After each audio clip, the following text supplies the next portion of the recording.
ए कन्या छिटको। हाँ दीदी जी सुनावा। हाथ गोड़ रंगले बालू हो ना। अब बबू जी कहाँ गई नहीं? ओनी गइल बानी। अही ये दादा ही तवा गावनवा आज हसन तक कावा ची आदमी अथु करी हन मेहरा आरू आवे तो ऐसे देखे दादा मेहरारू आवेलिन जी। हाथ हरा मत कहनी ना कि सुजिया का हलवा बना के आ बर्फी नहीं काट दी काटे आवेला। हाँ जी हमरा सब चीज आवेला। तू तो ऐसा तैयार भइलो लगा तो तोहरे के आदमी देखे आवता ना। चला कौनो बात ना घर द्वार में बन जा हमनी के निके आही रे मैया हम अपन रंगे के कहत नहीं त ई अपन रंगे लगली। रुक जाई बबुआ जी ए बबुआ जी हां का करतनी जी? का खोले बो जो हमर बुझाते नहीं के कुछ हमर बुझाते नहीं के तो जी कहत जे के हई होई हाउ दिखावत ऐसा तई बेटा हो जाई बढ़िया से खूब तैयार हो जाई। आ दूधो मंगा दी का? ना ना हम दूध लिया देल बनी। ए हमारे बुझाते नहीं के मर्दम कैसे तैयार होई। खूब बढ़िया से तैयार हो जाई जैसे हमनी के तैयार होखे नहीं जा। अच्छा ई बात बा। हां बनावता ना। हां तब तो सुन ना मेहरारू आवते सन ढेरो अगर बोलिया त फुटुर फुटुर बोलम मत। हम देखो अब मान ल के हमरा के देखे खातिर होती जे तो हम बोलम जोन पूछिए जेते ओने नु हम कहम। हां आ कुछ लिखबई सन त फटफट लिख देही कॉपी किताब पे। एगो भौजी एगो बात कहत तनी का?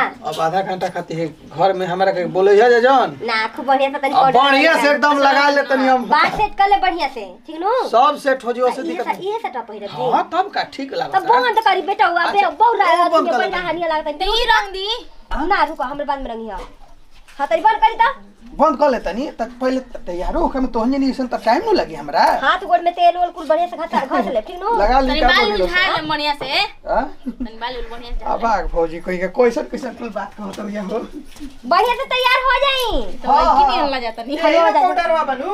हां हां सब कुछ बटे जा सुजे का हलवा झट से का बनावा। ठीक आ चाय वही घरी बने चाय बना के छोड़ियो मां। ठीक बा। तिला हम जाते नहीं और कुल का मां देख। अरे बुची जी सुनाता जी का भौजी? अरे चली जा जी गजब हाल बा एकदम लेट कइले बानी जा। ए भौजी ठीक लागत नहीं कि ना? हां आ सुनी हेनी आई लबर लबर मत करम ठीक नु। लोबो का पूछम ना काहे खाती जब हमने कहल जी कुछ पूछे खाती तबे पूछे ताज करे के बाटे। ठीक है भौजी ठीक है जैसे जैसे लोग पूछे लसन करेम। हां भौजी आओ दीदी वाली जी। अरे यहाँ कोई रूम कनेल पॉलिश लगावत नहीं देखो तरू लगा लेबे द ओ ये दादा कबे से का करत रहनी है जी? हैं तैयार होके जेबू तबे नु मान लगे लइका हमरा के देखी कि तोरा के देखे रे चश्मा में वाले पूछी। अरे बुझी हो गइल ना तोरा के देखे देख घर पर आदमी देखा के कैसन घर से बिलोंग करत है तब भौजी पता चले कि हमरा पसंद करे के पहले तोरे के पसंद कर देख लाइसेंस लगा के इतनी सेनूर लगैले बानी जानलिस नु। आजकल भरोसा बटे लेकिन कुछु का तू बड़ी कंटास लागत आरू बात जोड़ा नई खे। देखी ले ले बानी आओ जाता नी लइका पसंद आ जाई त सब कीन के दे दे हम तब का में दे दे ओकर चेक पर रसिया क दी मान हमनी के बहिनिया कम बिया हो एकरा जोग जोगुरु होखे के चाहे जोड़ी लागे के चाहे करे बुझियो कितना नीक बिया कितना सुंदर कितना सुशील कौन संस्कार एकरा में नई खे। भगवान त कुट कुट के संस्कार भरले बाड़ा। ए भौजी कहत रहन जानू अब गुंगवा फोन कइले रे कहत कि बड़ी नीक लइका बा लइका काटे लायक नई खे देखत एक नजर में लइका त जने के पसंद है जी घर दुआर सही नीक बा। बुझी जब फोटो वाइल न तबे दिल में जा दे दीदी हमर नंदोसी। ए भौजी हम फोटो पर विश्वास न करना हम सामने से देखम तब नीक मान। अगर लड़का छाड़ी में बियाह हो जने तो तोरा के सोना के कान में के किन दे कितना जल्दी बेटा ससुरा जाए के दादा भौजी चल जा चल अरे पूछिए लुबुर लुबुर मत बोलिए हम बानी बोले खातिर ठीक है हमारे में विश्वास रखी हम निक लेकर से तोर बियाह करें तो ठीक है बंद कर जी लगा चल लेट हो गइल बा कनिया के नाश्ता पानी की व्यवस्था कर जा हमनी के आवत नहीं निकल गुल बानी जा ठीक बा भौजी लइका वाली बैंक के जाई तो कम से कम रसगुल्ला से पानी हमनी के पियल जाई हां तब का लड़की वाली बन जाता कौन एथी बन जा चल ए लेट हो जाई ना अजी बाबा जी अरे आदमी आइए आइले बोला था ना तैयार होता ना हम तैयार हो जाए तो जा कहां बनी रहुआ बानी है मैं अब कुल पेठा तनी ओढ़ा तनी वही में आके तू एथी करबू का तो जबे कहम ना पटाख से का निकल जी ठीक नु। हां लोटा के पनिया लेहल मत भुलाई आ कुल लगा लेनु कुल लगा कर लेही बढ़िया से तैयार हो जी।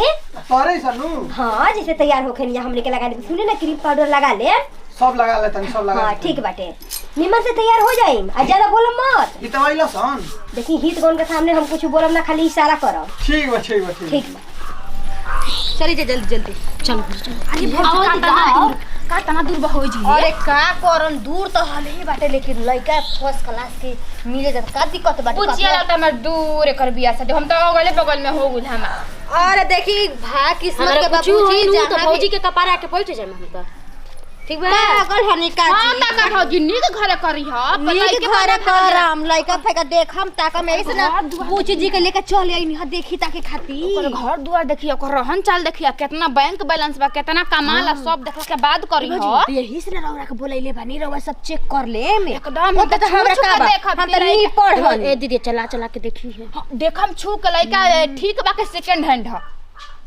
सेकंड हैंड कैसे पता चली जी अब बियाह शादी दुआ है ना नु हो कैसे पता चली हमरा दीदी के सब मालूम बा लगा ले चलो तू लेके हम देख के बता दूं के लेका दवा कुछ कही लेकिन हमर ननद गुनगर नुहानी आदमी के रग रग चिन्ह लेही ना पहचान लेही ना कि के कैसन बाटे नाले भौजी जुआ नु खेलल जी हो अपन बहिन देवा ले ओकरा घर त सही ठाठा बात बा आदमी ऐसे ही देख रहन हो ये हो हां ये अरे भौजी निकले कोला साड़ी निकले निकले अरे ला बड़ी नीक से रे हां चल चल हां हो गल भौजी चलो चली अब चलो के बा कोई बा बानी जा भौजी बोल दे अब बानी जा भौजी त लागत है चल भौजी चल आई जा हां हां जा कहे आई एम ढूकिंग प्रणाम जलते वाली जाती हमनी के घर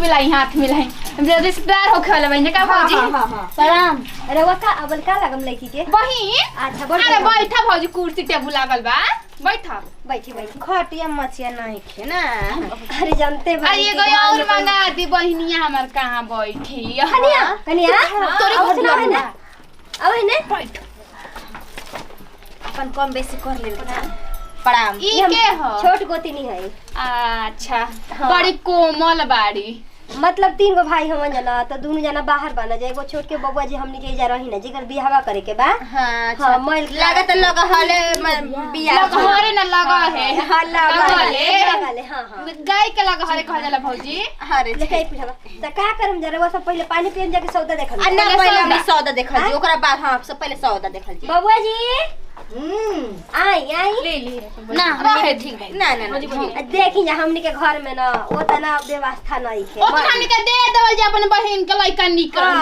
तब का मैं करवा धरवा देवल जी बिल्डिंग ठोकवा देवल तब का उतना हमनी के बा हां बोलाई बबुआ जी आई अरे आई लागत है कि एकदम सेठी करता नहीं देख होला जात हो डर हो जाला लेकिन लड़की ला जाली सन त हमनी के बुचिया ऐसा नहीं लड़की के देखे नहीं की जावनी के लड़का के देखे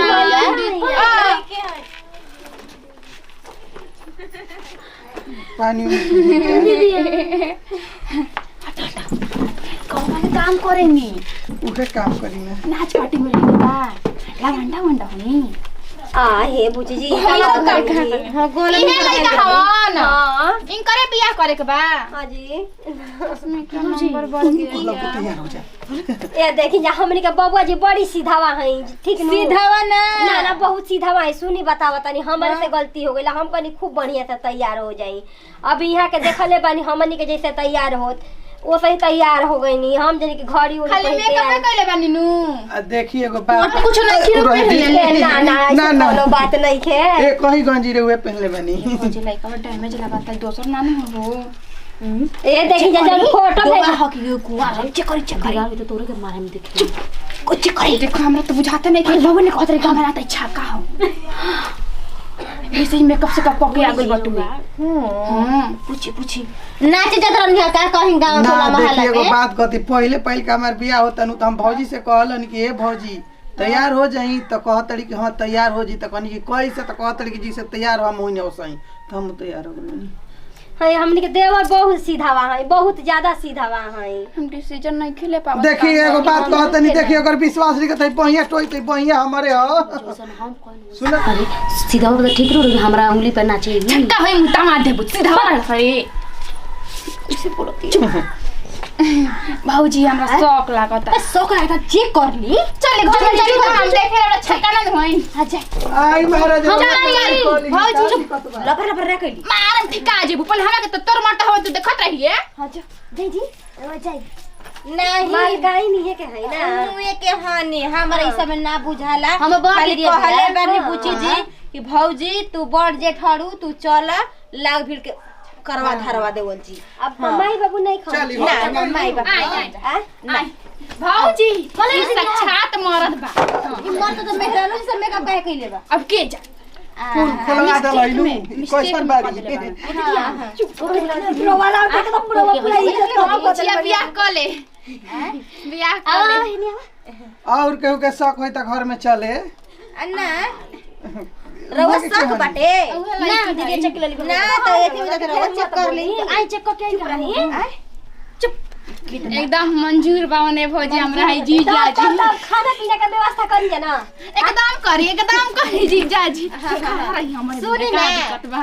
सब मतलब एथी होइए गल त आई गले मिली आई आई गले मिली। आई पाउन गले मिली। अरे दीदिया अरे हमारे ई नहीं के बिया खबर में रानू के ह हमनु अरे त पाहुन हमार पाहुन सुन रे समझाला भौजी ना तमे को छोटा ना साइज मम्मी ये सुनी ए बची बियाह कैसे करा हमरा अरे अपना तू चल जा पाहुन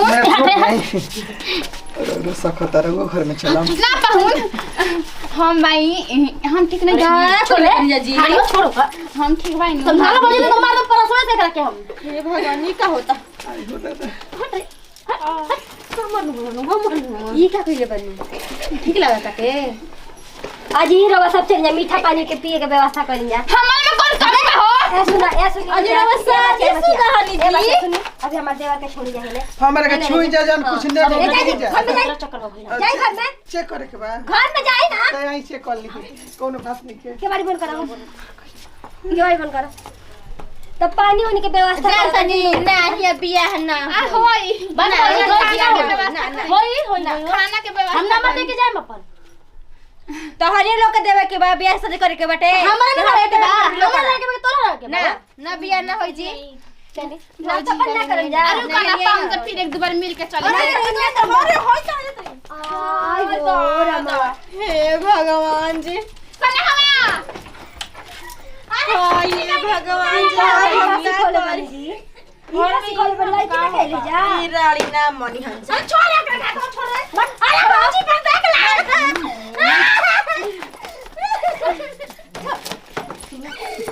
अरे मैं ई हो फेरुआ ना होते घर पर भरवा के पाहुन जी ना होई तब ना। हुआ के विश्वास ही करो चलम चेक करे